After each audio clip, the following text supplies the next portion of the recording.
Tem alguns movimentos hoje que a gente vê, fala o nome? Nem sei, Ah, né. podemos falar. Tem o maçonaria, Maçonaria. legendários, esses movimentos que dizem que busca, reacender essa masculinidade do homem. O que que o pastor pensa sobre Subir a isso? montanha, faz. Não, eu não preciso disso, que eu ensino na minha igreja o cara a ser homem, que eu boto para quebrar. Não dou colher de chá, não. Eu bato fundo, bato firme, e tem lá um cara macho que comanda os homens da minha igreja. É um cara militar, que tem liderança. Então, eu não dou refresco para essa área, certo? E também não acho que 3 dias vai fazer ninguém virar macho. Você tem que ir ensinando, tem que ter modelo de imitação, e não vão ser 3 dias. Aí esse é um movimento, aí alega, pô, legal, acabou. Tá aí. Se 3 dias vai mudar a vida de alguém, não, vida cristã é uma construção. A vereda do justo é como a luz da aurora, que vai brilhando mais e mais até ser dia perfeito. Provérbios 4,18. Então, nós estamos num processo. Você não pode com 2 dias, com 3 dias. Isso aí é o evangelho de resultado. Resultado rápido, tranquilo, eu não preciso jejuar, eu não preciso ter vida de oração, eu não preciso ter vida de leitura da Bíblia. Todo mundo quer isso.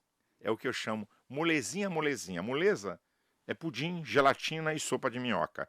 Porque na vida cristã tem renúncia, tem luta, tem guerra, sabe? Tem que dominar a sua vontade, tem que buscar a Deus. Então as pessoas hoje, esse negócio que vai virar macho com 3 dias, não vai.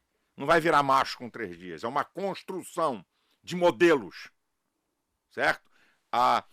Qual é o problema hoje que nós temos dessa questão de masculinidade? O homem, quando a criança nasce, o objeto de amor da criança é com a mãe. Quem faz a ruptura entre a criança, a mãe e o mundo é a figura paterna.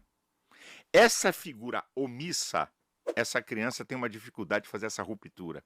Então ele fica muito adamado, amamãezado. Tem homens de 30 anos morando com mamãe e com papai. Tem carro, tem bom emprego, mas não se casa, sabe? Então, porque tá ali debaixo daquela... E tem mães, que eu chamo numa linguagem técnica, mães castradoras, que colocam o filho no lugar do pai, que é omisso ou que caiu fora. Então nós temos uma geração, e essas mães de produção independente estão achando que estão fazendo uma coisa fantástica. Foi Deus que fez a família. A mulher é fundamental, o homem é fundamental. Todo ser humano, quando nasce, é o mais ignorante das criaturas, para se tornar o mais inteligente quando cresce através do desenvolvimento social. E a agência mais importante é a família. É a agência socializadora, a figura do pai e da mãe. 3 coisas principais que os pais deixam para o filho. Pode anotar aí quem estiver me acompanhando. São as 3 mais importantes. Exemplo, exemplo, exemplo. Não tem nada mais importante. Não é que você tem que passar uma ideia de um pai perfeito. Chama meus filhos aqui que eles vão dizer meus defeitos. Mas na balança, aqui é que está o jogo. Na balança de meus defeitos e minhas virtudes, as minhas virtudes têm que sobressair dos meus defeitos. Eu sou um ser humano que eu erro.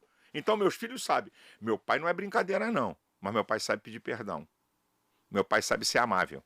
Meu pai sabe voltar atrás. Eles sabem disso. Meu pai de vez em quando exagera. Você vai perguntar, eles vão dizer, meu pai de vez em quando exagera. Mas ele sabe voltar atrás. Então, os filhos estão acompanhando esse modelo. Os filhos clamam pela autoridade dos pais de maneira inconsciente. Os filhos querem ouvir não, não pode, não vai, não dou. Porque se os filhos têm tudo dentro de casa, eles vão para a sociedade pensando que a sociedade é a casa deles. E na sociedade tem não. Eles não vão saber lidar com não. O ser humano precisa aprender a lidar com não, com frustrações. Tem que aprender. O ser humano, você não pode dar tudo não, para poder colocar limite no ser humano. E tudo isso é um papel grandioso. Quando Deus fez a família, ele colocou o homem como autoridade, mas não é para massacrar a gente. A Bíblia é tão fenomenal. É porque toda organização que não tem princípio de autoridade, ela se destrói. Então colocou a figura do homem como figura de autoridade, mas não é para massacrar, não é para a mulher fazer o que ele quer. Porque o que a Bíblia pede para o homem fazer em relação à mulher, não pede para a mulher fazer em relação ao homem. Vamos ver? Olha o que a Bíblia manda o homem fazer. Amai as vossas mulheres, assim como Cristo se entregou pela igreja, você se entrega por ela. Uau! A Bíblia está dizendo que o homem, até para morrer, para livrar a mulher da dor ou da morte. O homem tem que se entregar, mas a Bíblia não manda a mulher se entregar ao homem. A Bíblia não manda, mas manda o homem se entregar. Olha que coisa interessante. Você tem que amar a mulher ao ponto de dar a sua vida. A Bíblia não diz para a mulher que tem que amar o homem ao ponto de dar a vida. Agora, por que a Bíblia manda o homem amar a mulher? Porque a capacidade de amar da mulher é maior do que o homem. E quando ela é amada, ela devolve isso numa dimensão grande. Agora, olha o que a Bíblia diz. Mulheres, obedecei a vossos maridos. Isso é um pavor. As feministas entram em pânico. Que tipo de obediência é essa? A analogia do casamento é entre Cristo e a igreja. Eu pergunto a vocês, vocês se sentem mal, nós como igreja, por obedecermos a Cristo? Nem um pouco. Não. Por quê? Não é uma obediência cega de tolir você. Não é uma obediência de macular você. Não é uma obediência de fazer você ser um subserviente. É uma obediência em amor. Então, a Bíblia diz assim, mulheres, obedecei a vossos maridos. Marido, amai as vossas mulheres, e assim como Cristo se entregou pela igreja, se entreguem a elas. Quem tem que se entregar à mulher é o homem, não é a mulher que se entrega ao homem. Olha como é que a sociedade inverte princípios bíblicos que são fundamentais para que o casamento seja um casamento abençoado. E outra, pastor, eu mando. Gente, o que uma mulher não tira de um macho? Desculpa, só se for burra. Eu vou dar um exemplo em tese para vocês entenderem. Vou contar como é que é o negócio. É assim, ó. A mulher chega para o marido e diz assim, querido, nós temos que trocar essa geladeira. Primeira reação do macho. Trocar nada, essa geladeira ainda tá boa. Ainda tem que pagar outra conta, não sei o quê. Vamos trocar porcaria nenhuma. Manda chamar um cara e conserta não sei o quê. Ela fica quieta. No dia seguinte, querido, nós estamos precisando trocar essa geladeira. Ele vem de novo. No terceiro dia, ou no quarto, ou no quinto, aí, cadê aquele sorvete que eu gosto? Querido, a geladeira está com problema. Não deu para fazer o sorvete. Nós precisamos de uma geladeira nova. Ele não fala mais nada. Na quarta ou quinta vez, ela, querido, a geladeira. Quanto é que é?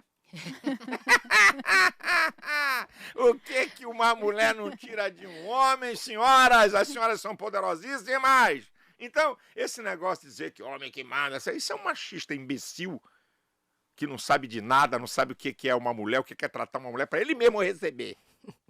Para ele mesmo receber. Uma via de mão dupla. Não, é uma via de mão dupla onde ele recebe mais do que dá. Aqui é que tá. Ame sua mulher, porque ela vai devolver. Você ama Deus? Como é que Deus ama você? Uma dimensão muito maior. Então, quando a Bíblia está fazendo as analogias, para a gente entender. Certo? Para a gente poder entender esse processo. Certo? Então, essa é uma questão hoje. E os homens, muitas vezes, ogro, muitas vezes não tem o exemplo de casa, não viu um pai amável, não vem de uma família destruída, mas eu aprendi uma coisa. A grandeza de um ser humano é que ele pode romper com a sua história, tanto para o mal como para o bem. Então, rompa a história ruim e construa uma história nova, boa a partir de você. Que meu pai era assim, meu tio era não sei o quê. Tá, mas você vai mudar isso. Você vai ser uma marca nova na sua geração. Mesma coisa você, querida. Porque minha mãe era assim, minha mãe era barraqueira, minha mãe não era brincadeira, minha mãe botava para quebrar. Muda você então, queridinha. Rompe isso. Porque nós podemos romper com história.